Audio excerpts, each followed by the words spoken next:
जय हिंद दोस्तों। तो अक्सर आप लोगों को सबसे ज़्यादा कंफ्यूजन रहता है कि सर टाइम टेबल कैसे बनाएं, तैयारी कैसे करें, जीएस की प्रिपरेशन कैसे करें, सही शेड्यूल क्या होना चाहिए, किस तरीके से हम पढ़ाई करें। कहने को तो इतनी सारी बातें हैं, ठीक है, लोग बहुत सारी बातें बोल तो देते हैं वीडियो में, लेकिन सही तरीका क्या है।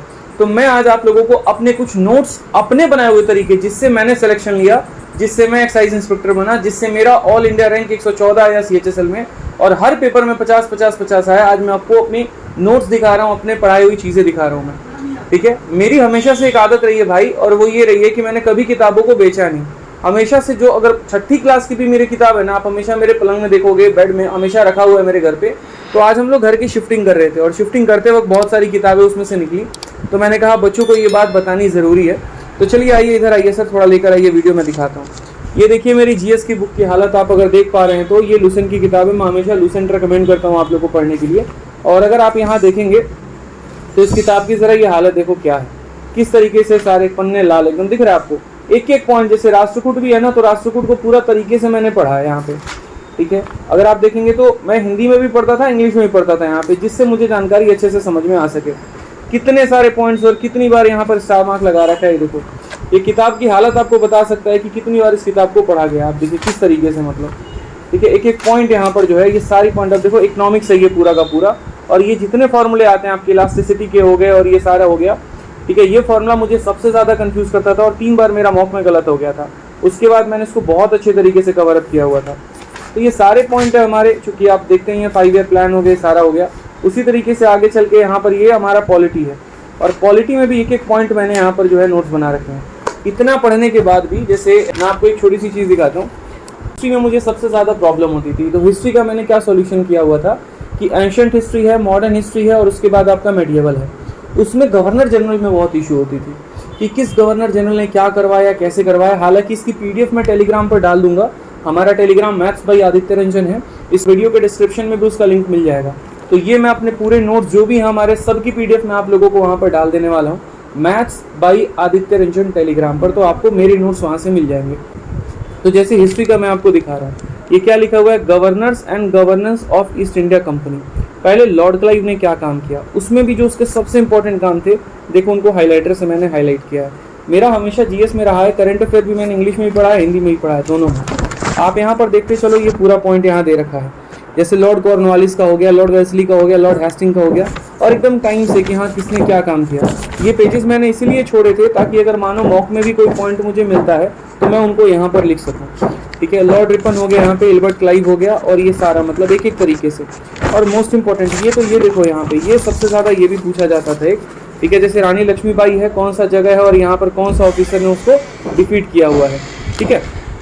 सबसे इंपॉर्टेंट मैं आप लोगों को इधर दिखाइए, सबसे इंपॉर्टेंट आप लोगों को जो रहता था कि सर प्रिपरेशन, जैसे आप लोग भी अपने कॉपी में लिखते हो अपने नाम के आगे इनकम टैक्स इंस्पेक्टर या फिर कस्टम इंस्पेक्टर या फिर कुछ और मेरे भाई, ठीक है। और टारगेट भी आप लोग अपना अपना एग्जाम का देते हो। तो मैंने भी अपने एग्जाम का टारगेट दिया था, जिससे मैं एक्साइज इंस्पेक्टर बना। आ जाओ दिखाता हूँ, ठीक है। तो ये देखो यहाँ पे क्या लिखा हुआ है, मास्टर नोट्स फॉर सीजीएल 2019, ठीक है। ये मेरी वो कॉपी थी और ये मैंने वजीराबाद दिल्ली में ही है, यहाँ पर डायरी बड़े सस्ते में मिल जाते हैं। जब स्पेशली आप गांधी विहार से पुल क्रॉस करते हो ना, तो वहाँ 100-150 रुपये में जो है आपको यहाँ पर डायरी दे दिए जाते हैं। तो ये जैसे 2019 की डायरी है, 2020 में आपको मिलती है 100 रुपये इस तरीके से। तो वहाँ से ले ली थी हमने। इधर आइए, ये देखो बहुत पुराना, आज से 3 साल पहले का, कलर भी उड़ चुका है इसका, ठीक है। और बाकी यहाँ पर ये देखो मैंने किस तरीके से अपना नोट्स बनाया हुआ है पूरा का, आप ये देखते चलो। ये सारे मुझे मॉक एनालिसिस करना है, 1 जनवरी की बात है, ये सभी के मॉक एनालिसिस करने हैं, किस तरीके से सारा लिखा हुआ है। अब जैसे मॉक एनालिसिस किया मैंने, और मॉक एनालिसिस में मुझे जो इंपॉर्टेंट वोकैबुलरी मिले, देखते चलो सारा का सारा मैंने यहाँ लिखा हुआ है। मुझे यहाँ पर जैसे याद नहीं हो रहा था करेंसी को लेकर, आप करेंसी में देखो मैंने कैसे लिखा हुआ है, क्रोन है, तो क्रोन हमारा करेंसी किस किस कंट्री में चलता है, तो सी.डी. सिंह से याद कर लिया। सी मतलब सीजेक रिपब्लिक, डी डेनमार्क हो गया, स्वीडन हो गया, इस तरीके से करके अलग अलग ट्रिक्स के माध्यम से सभी चीज़ों को हमने याद किया। उस समय आर्मी में किसका रैंक क्या होता था, इसके ऊपर भी क्वेश्चन आता था। फील्ड मार्शल किसमें, ठीक है, फील्ड मार्शल, फिर जनरल, फिर लेफ्टिनेंट जनरल, मेजर जनरल, इस तरीके से करके आपका ये सारा है। इंग्लिश में कुछ इंपॉर्टेंट हमारे फ्रेजल वर्ब हो गया, वोकैबुलरी हो गया, इडियम्स हो गया, वो सारा का सारा हमने यहाँ पर लिख रखा है। तो इस तरीके से जो है हमारे सारे पॉइंट होते थे। नेक्स्ट मैं आपको अपना देखो रीजनिंग का भी दिखा रहा हूँ। अब जैसे मैथ्स है, ठीक है, और जीएस भी है, ये सारे पॉइंट हो गए। अभी तो मेरे पास, मैं आपको सोचिए सिर्फ 1% मटेरियल दिखा रहा हूँ, ये सिर्फ 1% है। अभी तो पूरा बाकी सारा सामान मेरे बेड के अंदर में है। और अब तो मैं कुछ बच्चों को बुक्स भी दे दी है मैंने अपनी, जो तैयारी कर रहे हैं, जिनके पास उतना सक्षम नहीं है। ठीक है, जैसे मैंने अपनी मैथ्स की सारी किताबें उन बच्चों में बांट दी जिनके पास तैयारी करने के लिए किताबों तक नहीं है, पैसे तक नहीं है। ठीक है, इंग्लिश की भी अपने सारे नोट्स दे दिए, जीएस के भी सारे नोट्स दे दिए। जो थोड़े बहुत मेरे पास थे वो मैं आपसे शेयर कर पा रहा हूँ। इधर लाइए, अब मैं आपको रीजनिंग के भी अपने दिखाता है। इसमें रीजनिंग वाला पता लिखा है, ये वाला देखो आप, ये पॉइंट मैंने मोड़ रखा है। जैसे आप लोग भी ये पढ़ते होगे कि जब देश में राष्ट्रपति और उपराष्ट्रपति दोनों ही ना हो तो भारत का मुख्य न्यायाधीश कौन होता है? तो दोनों ना हो तो भारत का जो काम करता है वो कौन? तो मुख्य न्यायाधीश जो होता है वो देश का पूरा काम करता है। आप लोगों से मैं क्वेश्चन पूछता हूँ, उसका आंसर मुझे कमेंट बॉक्स में देना, पता चल जाएगा मेरे भाई यहाँ पर। ठीक है, कि आप लोगों ने कितना पढ़ा है। यदि राष्ट्रपति की असैनिक मौत हो जाए या फिर वो पद त्याग दे तो कितने माह के अंदर इलेक्शन कराना जरूरी है? जरा मुझे ये पॉइंट बता दीजिएगा। ठीक है, जरा मुझे ये पॉइंट बता दीजिएगा जल्दी से कमेंट बॉक्स में इसका आंसर। तो ऐसे ही हमारे, और आप यहाँ देखो रीजनिंग का भी मैं कह रहा था, जैसे रीजनिंग में कोडिंग टू कोडिंग का कुछ पर्टिकुलर हो गए, ये भी मैं पूरा का पूरा लिखता था यहाँ पे। देखोगे अगर आप तो जैसे लुब्रिकेटर है तो लुब्रिकेटर का कोड आ गया यहाँ पर, और बाकी सारे उसके आधार पर क्वेश्चंस हो गए। ये सारा आप देखोगे ना तो ये सारा रीजनिंग का पूरा लिखा हुआ है, एक पॉइंट यहाँ पे। रीजनिंग के सेक्शनल मॉक टेस्ट लगाए तो देखो उसमें मैं लिख लूंगा खुद से यहाँ सारे क्वेश्चन और ऑप्शन, और बाद में मैं उनको सॉल्व कर रहा होता था, किसका काम क्या है क्या नहीं है। अच्छा, एक और चीज़ यहाँ पे, किस तरीके से यहाँ पर देखते चलो आप यहाँ पर कि पहले कौन आया, दूसरे कौन आया, तीसरा कौन आया, हर एक पॉइंट को बहुत डिटेल में पढ़ा था। इसमें तो मैंने जो है अपना एक शेड्यूल भी बनाया हुआ है, मैं आपको अगर अपना शेड्यूल भी दिखा दूंगा। ठीक है, अगर मुझे मिला कहीं पर तो, कि मेरा पढ़ने का शेड्यूल क्या था, सुबह कितने बजे उठना है, कैसे है, क्या है। ये देखिए मेरा शेड्यूल यहाँ पे। अभी जैसे मेरा सीजल का पेपर था, यहाँ क्या लिखा हुआ है, इंग्लिश मेंस 2019। तो इंग्लिश मेंस 2019 में मैंने पूरा टारगेट कर लिया था। जैसे कुछ वीडियोस होते थे कहीं यूट्यूब पर, ठीक है, किसी टीचर के मिल गए या कहीं सर अपने बुक्स की देख ली, ठीक है, या अपने कहीं पर भी, तो उस तरीके से हमने यहाँ देख लिया। नेक्स्ट यहाँ पर बात करते हैं मेरा शेड्यूल पढ़ने का। ये आकर दिखाइए सर, इनको बच्चों को दिखाइए। 8:30 से 11:30 मुझे मैथ्स के मॉक की एनालिसिस करनी है, क्योंकि मेंस का मॉक 2 घंटे का होता था। उसी तरीके से इंग्लिश रिवाइज करना है, इंग्लिश के मॉक देने हैं, कैलकुलेशन पर काम करना है। आप कैलकुलेशन देखिए किस तरीके से कैलकुलेशन होती थी रोज उस टाइम पे। ठीक है, तो ये सभी देख सकते हो। उसके अलावा आप देखो ये सारे हमारे रफ कॉपीज हैं कि जो हमने पूरा भर रखा है।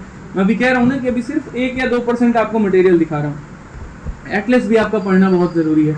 इस पूरी एटलस में यहाँ पर इंडियन ज्योग्राफी और पूरा का पूरा मतलब वर्ल्ड मैप सारा कुछ कवर अप कर रखा है।